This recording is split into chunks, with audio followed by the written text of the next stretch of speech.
Hi, we're back. Sarah. Hey, We're Margaret.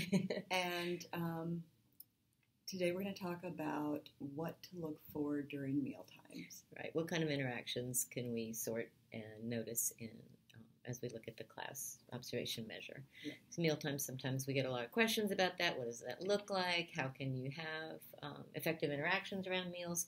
So we're going to talk about each domain separately, and today we're going to talk about emotional support. Emotional support, Yay! our favorite.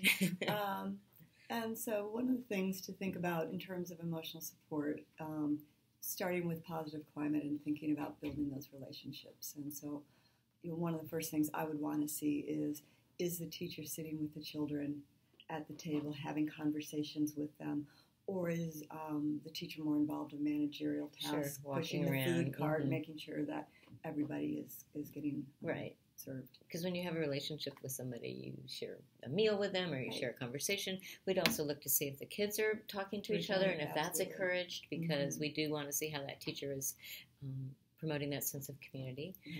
We'd also want to see some real conversations, maybe about what they're eating or about what happened during the day. So that's a really nice time to get to know people is over a meal. And if you think about what you do when you have meals with friends, those are the same kinds of things we would want to see at mealtime in the classroom. Right, and respectful behavior. So listening to the other person, using a warm tone, saying please and thank you when they're passing things around. Absolutely. All of those things could be seen in emotional support for positive climate. Absolutely.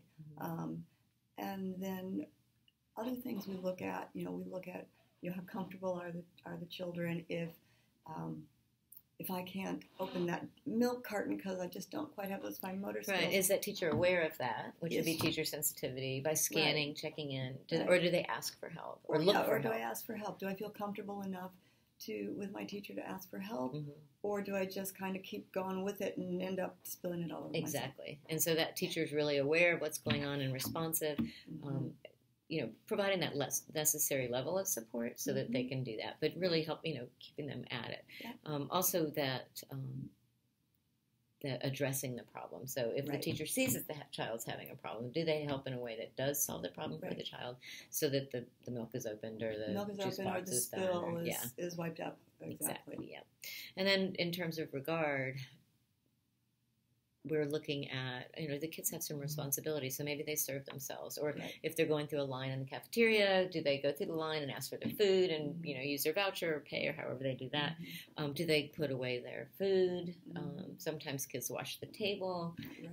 Do they put out the napkins and the plates? There's lots of things that children can do on their own. And then also, is there choice? So do they have to eat everything?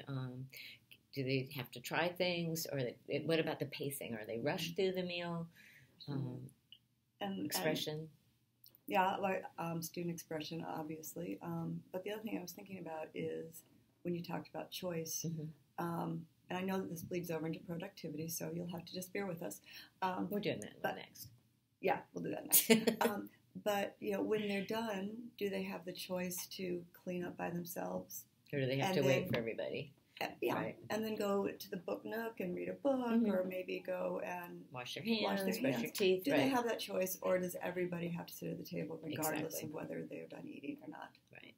So if we, just to sum this up, because we don't want to get too long-winded, which we like to do, if you're going back to emotional support and you're looking at the warmth and the connection and how that teacher is supporting those connections in the classroom, we know that kids that feel safe and comfortable are much more motivated to learn and be able to get that self-regulation and make friends, which is a really big part of that preschool time.